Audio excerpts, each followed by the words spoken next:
Hello, namaste, everybody. It's me, Anil Dutt Chaudhary. Once again, I'm here with you with Unit 2 of Meaning to Words, which is taught in Class 12. So, without any delay, let's start our course then. Alright, so let's go to.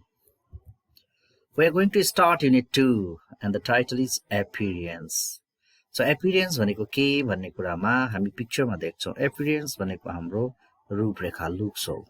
Okay, so we can see here the three appearance.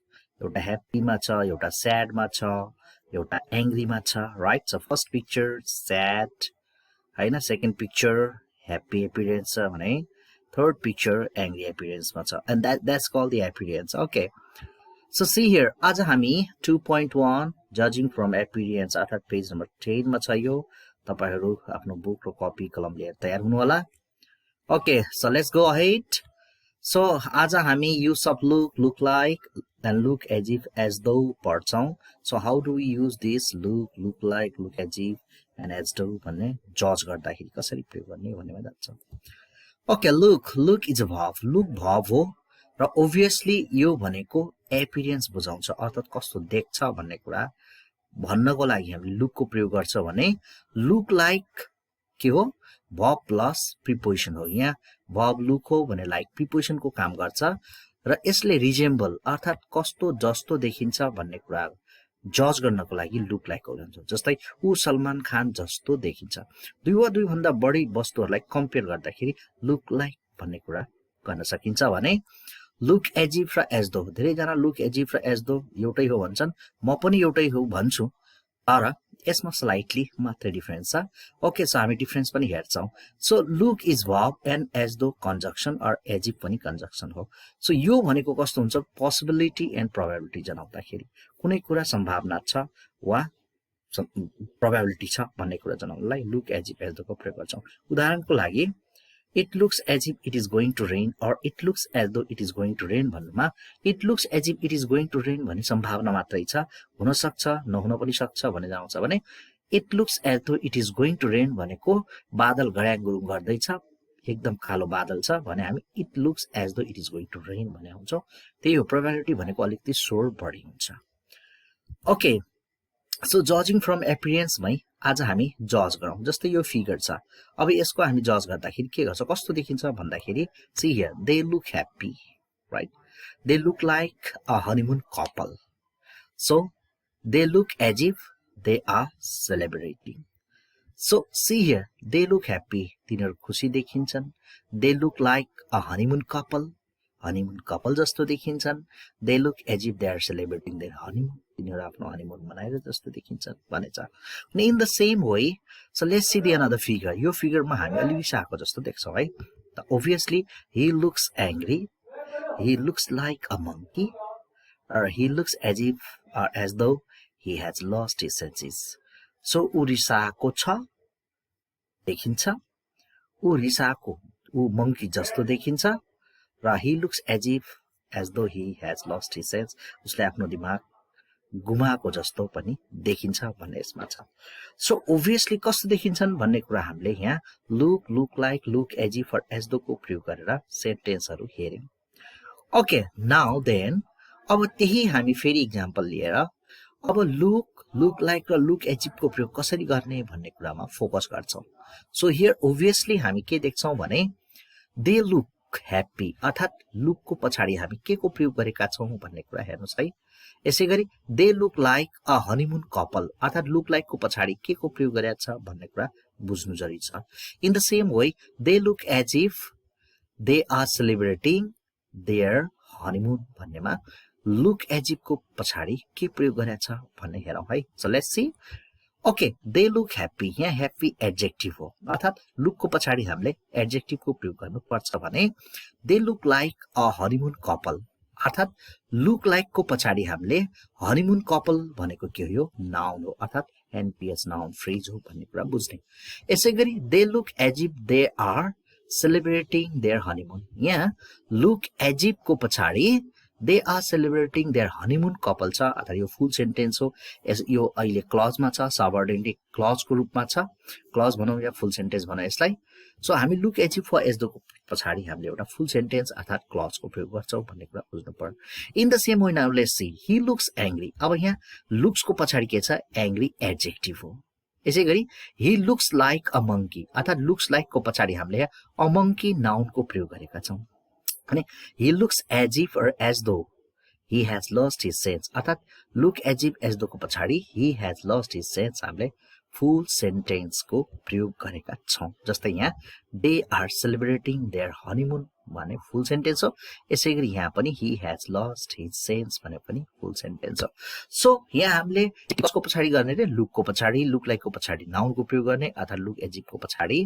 हामीले फुल sentence अनि हामी यो पनि बुझौं कि adjective मात्रै दिएको छ भने हामीले लुक को प्रयोग गर्ने र हामीलाई नाउन फ्रेज अथवा नाउन दिएको छ भने लुक लाइक को प्रयोग गर्ने यसैगरी फुल सेन्टेन्स दिएको छ भने हामीले लुक एज इफ वा एज दो को प्रयोग गर्न सक्छौं so let's go ahead then okay now let's analyze it then अब एनालाइसिस गरौँ हामीले माथिकै एक्जाम्पल लिएर they look happy they look like a honeymoon couple they look as if they are celebrating okay so यो कुन स्ट्रक्चरमा छ भन्दाखेरि subject look like look as if as though plus पछाडि नाउन राख्ने एडजेक्टिभ राख्ने यहाँ र फुल सेन्टेन्स राख्ने भनेपछि अब एनालाइज गरौँ है यसमा सब्जेक्ट कुन हो त दे सब्जेक्ट हो हैन दे अर्थात सब्जेक्ट पछि हामी लुक लाइक वा look as if as though को प्रयोग गर्ने त्यसपछि हामीले नाउन एडजेक्टिभ वा फुल सेन्टेन्स को प्रयोग गर्ने okay now let's go separately then छुट्टै तरिकाले जाँदा यस्तो हुन्छ एकमा हामीले सब्जेक्ट लुक एडजेक्टिभ अर्थात हामीले एडजेक्टिभ दिएको छ भने लुक को प्रयोग गर्ने अर्थात लुक मात्रै कति बेला प्रयोग गर्ने एडजेक्टिभ दिएको खण्डमा वा लुक को पछाडि एडजेक्टिभ मात्र प्रयोग गर्ने यसैगरी हाम्रो सब्जेक्ट लुक लाइक हैन लुक लाइक को पछाडि हामीले नाउन वा नाउन फ्रेज को प्रयोग गर्ने यहाँ माथि छ र हामीले subject look as if as though को पछाडि फुल सेन्टेन्स अर्थात क्लज को प्रयोग गर्ने भन्ने यो हाम्रो स्ट्रक्चर आउँछ ओके नाउ अब यसो भए हामी टेस्ट गरौँ त के गर्ने रे सब्जेक्ट लुक अब हामी यहाँ के लेख्छौं त हैन थिंक सब्जेक्ट लुक लाइक को पछाडि के लेख्छौं त हैन अर्थात subject look as if as though अर्थात यसको पछाडि के लेख्छौं हेरौं है सब्जेक्ट लुक को पछाडि हामी ओब्भियसली एडजेक्टिभ को प्रयोग गर्छौं सब्जेक्ट लुक लाइक को पछाडि हामी नाउन वा नाउन फ्रेज को प्रयोग गर्छौं भने subject look as if as though को पछाडि हामी फुल सेन्टेन्स को प्रयोग गर्छौं ओके नाउ रिभर्स गरौँ यसरी अर्थात सब्जेक्ट र यहाँ एडजेक्टिभ दिएको छ भने एडजेक्टिभ दिएको छ भने अब यो हामी खाली ठाउँमा कसको प्रयोग गर्ने भन्ने कुरा जाउँ जस्तै सब्जेक्ट नाउन र नाउन फ्रेज दिएको छ भने कसको प्रयोग गर्ने भन्ने जाउँ जस्तै यहाँ है लुक लाइक राइट अब हाम्रो यहाँ सब्जेक्ट र फुल सेन्टेन्स दिएको छ भने कसको प्रयोग गर्ने त look as if as though को प्रयोग गर्ने भनेर यसरी गर्ने सो हामी लुक को पछाडि एडजेक्टिभ को प्रयोग गर्छौं वा एडजेक्टिभ मात्रै दिएको छ भने लुक को प्रयोग गर्ने भन्ने बुझ्ने है ओके लुक लाइक को पछाडि नाउन फ्रेज नाउन को प्रयोग गर्छ भने लुक लाइक नाउन फ्रेज वा नाउन मात्रै दिएको छ भने लुक लाइक को प्रयोग गर्ने look as if as though को पछाडि फुल सेन्टेन्स प्रयोग गर्छ भने फुल सेन्टेन्स मात्रै दिएको छ भने look as if as though को प्रयोग गर्ने भन्ने कुरा यहाँ हामी बुझ्यौं okay now so see here let's check now त्यसो भए हामी एउटा चेक गर्छौं है त he looks sad an elephant he is a teacher अब यी मध्ये के हुन्छ त है he looks like sad an elephant he is a teacher okay he looks as if as though sad an elephant he is a teacher okay now test गरौँ यहाँ looks मात्रै दिएको छ भने के हुन्छ sad हुन्छ कि an elephant हुन्छ कि he is a teacher हुन्छ so obviously looks आएको छ भने एडजेक्टिभ मात्रै हुन्छ यसको मतलब he looks sad हुन्छ त्यसपछि दोस्रो नम्बरमा छ he looks like आएको छ भने पक्कै पनि नाउन हुन्छ अर्थात looks like an elephant हुन्छ भने थर्डमा he looks as if as though यहाँ as if as though आफूले गर्दाखेरि हामी पक्कै पनि कसको प्रयोग गर्छौं त फुल सेन्टेन्स अर्थात he is a teacher को प्रयोग गर्छौं अलिकति यो बिग्रेको रहेछ it's okay he is a teacher हुनु पर्नेमा हाम्रो he is a teacher हुन्छ है त यहाँ okay this is a bit wrong okay no matter so in the same way अब हामी यहाँ तल जान्छौं she looks or looks like or look as if अतः यहाँ ब्युटीफुल दिएको छ she beautiful means पक्कै पनि यहाँ एडजेक्टिभ दिएकोले गर्दाखेरि हामी looks को प्रयोग गर्छौं she looks like or look as if अतः यहाँ an angel So an angel is a noun. That's why हामी यहाँ पक्कै पनि look like कै प्रयोग गर्छौं भन्ने कुरा हुन्छ. She looks or looks like or look as if she is an actress. यहाँ full sentence दिएको छ र full sentence दिएकोले पक्कै पनि हामीले look as if प्रयोग गर्नुपर्छ भन्ने कुरा छ. Okay, let's go ahead then. Okay, अब यति भइसकेपछि हामी एकचोटी एउटा मल्टिपल चोइस क्वेशन्सहरु प्र्याक्टिस गर्ने छौं उसमा है त. Okay, definitely. So I have to go to invid.com भन्नेबाट मैले त्यो लिन खोजिरहेको छु है त. Right, so please look at here. हामी यहाँ जान्छौं है. Are you all right, Mary?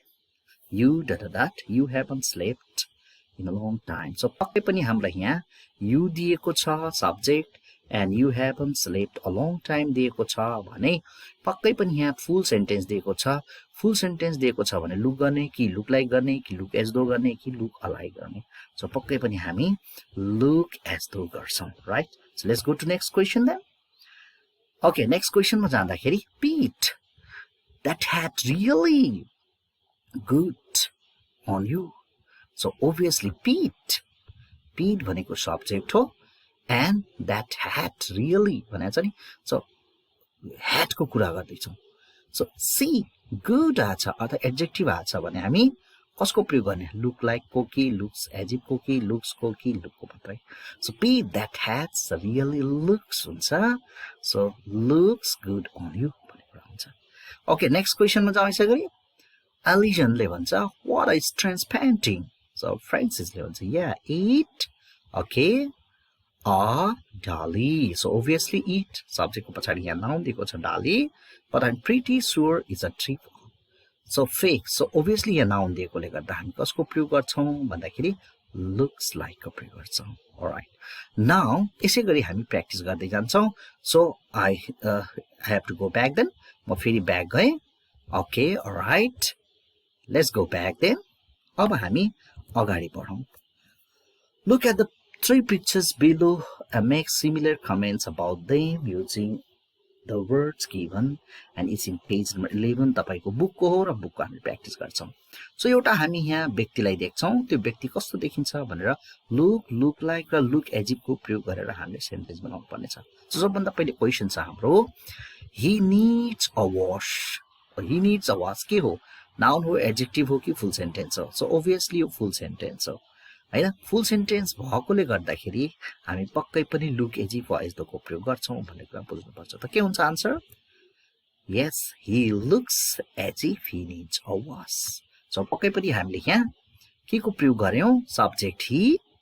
Okay, looks as if अनि फुल सेन्टेन्स के छ? he needs a wash गरेर गर्यौं. यसैगरी rather aggressive भनेछ. सो यो rather aggressive के हो? एडजेक्टिभ हो. एडजेक्टिभ हो भने हामी look को मात्रै प्रयोग गर्छौं. सो के हुन्छ answer? he looks rather aggressive. So यहाँ rather aggressive एडजेक्टिभ को अगाडि कसको प्रयोग गरिरहेछ? looks को मात्रै. सो 3 नम्बरमा छ a tramp.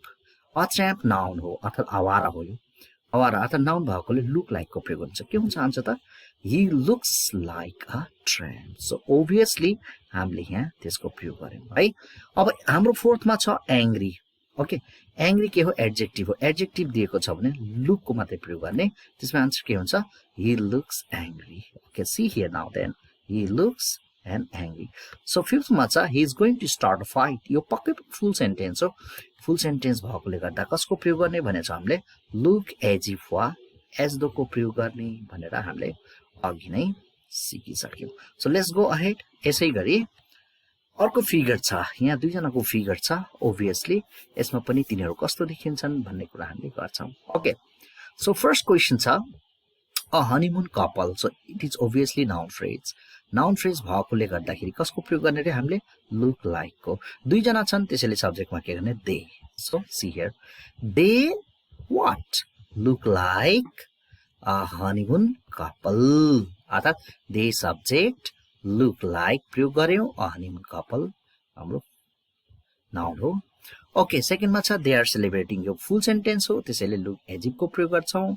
So obviously they look as if they are celebrating. 3 मा छ दे आर इन लभ, यो पनि फुल सेन्टेन्स हो, त्यसैले यसमा पनि हामीले लुक एज इफ कै प्रयोग गर्छौं। यो हो they look as if they are in love. Okay, 4th मा छ ह्याप्पी, अथवा यो एडजेक्टिभ हो, त्यसैले हामीले लुक को मात्र प्रयोग गर्छौं, सो दे लुक ह्याप्पी। र 5th मा छ they have just had some good news, यो फुल सेन्टेन्स हो, त्यसैले यसमा हामीले एज इफ को प्रयोग गर्छौं, they look as if they have just had some good news. Okay, यसै गरी हामी अर्को पिक्चरको पनि कन्टिन्यू गर्न सक्छौं। अलराइट, सो ओभियसली ल अब हामी कस्तो हुन्छ भने यो भिडियो तपाईले कस्तो